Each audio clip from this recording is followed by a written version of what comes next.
Akkam jirtan daawwattoota fi kabajamtoota jaalatamtoota OIB irraa oduu gurguddoo Torbaanii qabadhee isiniif dhiyaadheetiin jira. Oduu Torbaanii tanaa wajjin handaraartuu Shaamiti. Barsiisaa Gaalib Ambaasabii Khantee obboleessa Yaayaa Bashiir Rasaasa afuriin namoota hin beekamneen mana isaarraa fuudhamee rukkutamee du'ee jechuudhaan erga gatameen boodatti namoota naannoo san jiranii lubbuun isaa baraaramee hospitaala Jimmaatti osoo wallaanamaa jiru miidhaan irra ga'e hamaa waan ta'eef dandamachuu dadhabee Sadaasa 22 bara 2020tti du'aan addunyaa kanarraa boqote.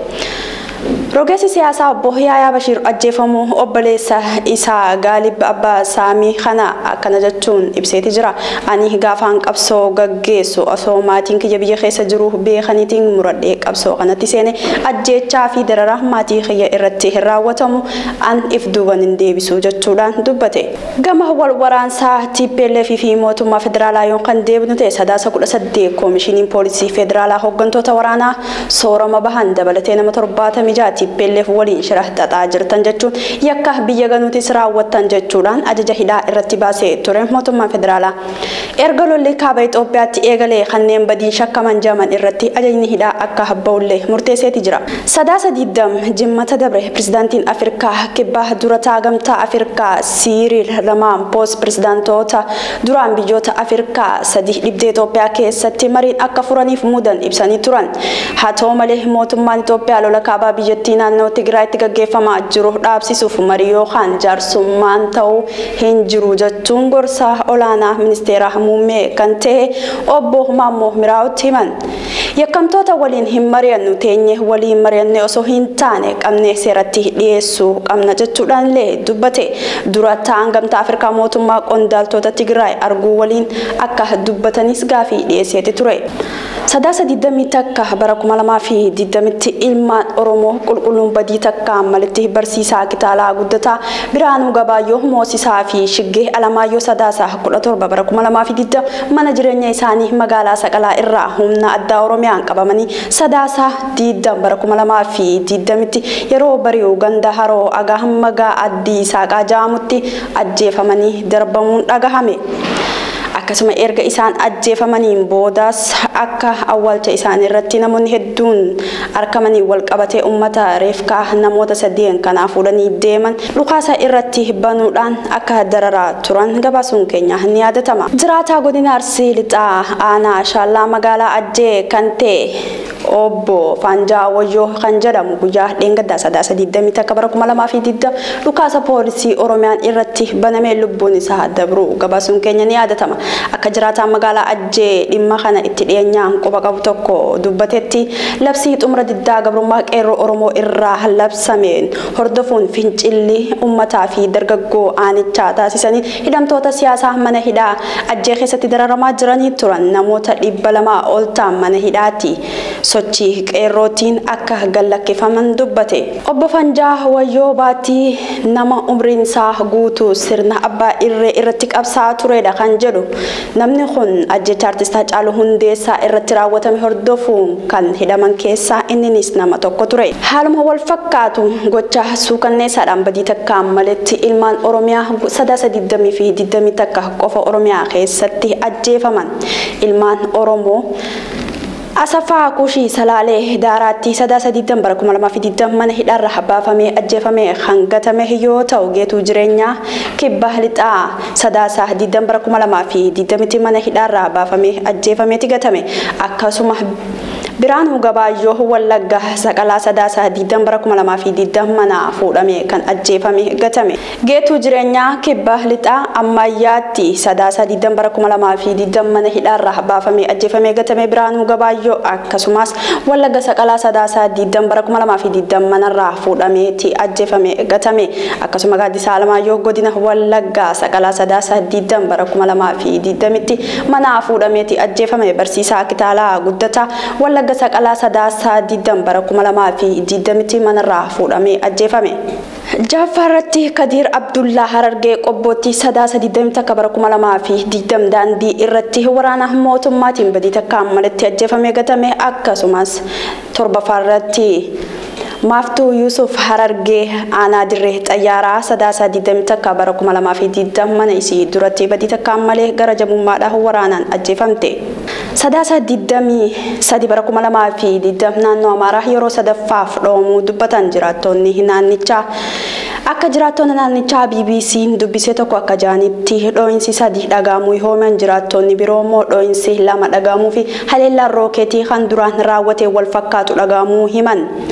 Lolli mootummaa federaalaa fi humnoota naannoo Tigraay bulchaa jiru jidduutti Sadaasa 4 bara 2020 eegale kun naannoo Amaaraattis erga ce'ee torban tokko ol dabreeti jira. Sadaasa 23 bara 2020 ministeera muummee Itoophiyaa Abiyyi Ahmad wayita loltoonni gara magaalaa Maqalee qajeelaa jiran kanatti humna Tigraay keessa jiraniin harka kennachuuf sa'aatii 72 qofa isinii kennee jira jechuudhaan dubbate. Hoggantoota TPLF aduun keessan lixee jira harka kennachuu qabdan yakka hojjechaa jirtan ifirratti beektan jechuudhaan akeekkachiise. Ajjeefamuu dargaggoo Asaffaa Kushii wajji wal qabatee Asaffaa Kush asoo hidhamee harka seeraa jala jiru mana hidhaarraa baafamee waraanaan ajjeefamee gatamee argamuu isaatii wal qabatee haadha mana isaa dubbisneeti jirra akka taante isiniif dhiyaata. Inni kadhalate aan shawatti dhalate garuu guddinni ka guddate baaleetti baalee roobi ana barbare haroo dumal ka jedhamutti guddate wal ollaa turree walumaan guddanne haati isa qofa adeetti achitti garuu heerumtee ijoollee samara nama lama deettee jirti. Achumatti guddate achumatti baratee barumsallee achumatti fixee ergasii yeroo dargaggummaa guutetti naaf inni ijoollumaanis waa wal beeknus walitti dabalamne amantiin isaa kiristaanaa ani musliima karaa amantii keenyaatti jijjiiramee na fuudhee erga wal fuune biyya keessa baay'ee osoo wajjin taa'in Sumaalee bakka Basaasoo jedhamu achi keenya amata jaadeenni mucaa dhiiraa tokkoon argadhee lakkuu dhalee yeroo lakkuu dhalu karaa biyyaa galee biyyatti galee mucaa maatiidhaaf tokko kenninee tokko qabadhee gad deebi'ee kan gadiin deebi'e sunnarraa amrii ta'ee ergasii ijoollee mucattii boodarraaniin argadhee asuma akkasii waliin jiraannu asuma akkasii waliin teennu ni haasaa seenaa abbaa isaa kana yeroo hundayyuu karaa biyya yeroo hundayyuu galgalas namas ni haasaa seenaa abbaa isaa kana wanta akkamitti akka du'ee uummata Amaaraatiin akka ajjeefame inni garuu wanta abbaa isaa irraa seenaadha malee yeroo sanitti waan beekuu qabu dhalatee ji'a ja'amu akkanatti qe'een irraa abbaa isaa ajjeesan ji'a ja'amu akkanatti fakkaata akka inni seenaa naa himutti waggaa 2 dura amata 12 wajjin jiraannee waggaa 12 dura yeroo an karaa biyya kanaa deemuudhaaf deemu inni achitti na dhiisee maatii biratti na galchee osoo hin deemin taa'e hin jedhu inni abbaa kiyyaatiin baafadha abbaan kiyyatu yaanis taa'ee nyaatu jedhee ijoollee waliin nu dhiise osoo goon nu addaan deemnu osoma argu jechuudhaanis bakka inni hin jirretti hin taa'u jedhee osoo baay'ee hin turin karaa biyya kanaa dhufeetta jiru amma koyeeti ergaan dhufellee niman dubbisaa hin bilbilaa fi bosona jiraachisaa beekte galanii namoota baay'ee ta'anii karaa nama waraanaa karaa nama 50 ijoollee jalatti gurmeessee akkasumatti akka adda bilisummaa Oromootti illee makamee ture jalqabumayyuu osoo jiraatu guyyaa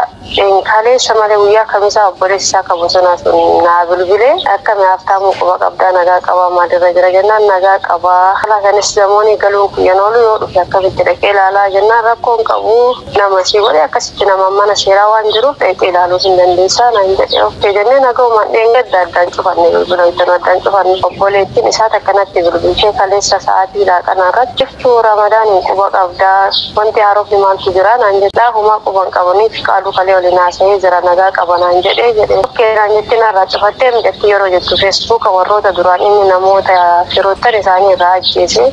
jala yeroo seennee ilaallu isaan poosti godhanii jiran Amaariffaan barreessanii gammanni maatii taa'anii jiran akka agarraa gammadee hin beeku jedhanii bakka wantoota hin taane isaan poosti godhan yeroo ilaallu xilaata isaanii waan ta'anii kana gochuu danda'anii jedhanii barreessanii jennee bakka karasitti fudhanne mana tokko keessatti maatii isaanii keessaa namoota kuma maatii manaa keessa jirutti ajjeesee ibidda mana waliin itti qabee ka gubeetu jira inni ummata sanniin keessa jechuu namoota hedduu namni inni garuu qaba seeratti itti himate nama 100 oli ka inni ajjeese jechuu bakka sanyiin keessatti ummata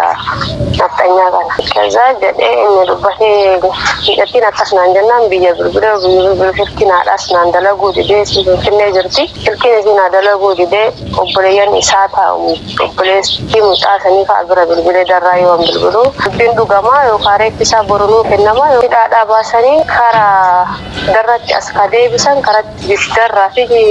darraaficha jidduutti ajjeesanii reeffisaa nuuf kennamaa fi hin gubamaa hin beeknu haa nu gubamu akka inni nu gubeetti jechaa jiranii ta'amu naan jettee midhatti naan dubbise jechuu maatiin isaanii ammaaf nam takka darra irraa sinjiru hundumtuu ba'anii jira. Naan kana waan haasa'ullee beeku sammuun ijoollee sirriin hin jirtu. Haaga silaan arganne du'ee jedhama malee reeffi isaa nu haa gubamu jedhanii jarri waan dubbataa jiran malee namni tokko namni qabatamaan silkii namni seeraan na jalaa kaasee natti haasa'u hin jiru namni Itoophiyaa hin sodaata. Haa gubatu jedhanii reeffa isaa miyyoo haadha nuu kennan haadha hin dheenaa naan jettee miidhagtiin malee namni waan kana waan san jedhu hin jiru maatiin isaanii hundumtuu baqatee jira hin jiru. Duraanii namachi keessaan qaban hundinuu bahanii jiran isumatu sababa rabtaati. Ijoollee sadi qaba tokko nurraa deebi'ee lamaan qabna mucaa nama tokkodhaan fixee 11ffaa seenee jira miidhagtiin nama 8 jirti maatii biyya bira jiran.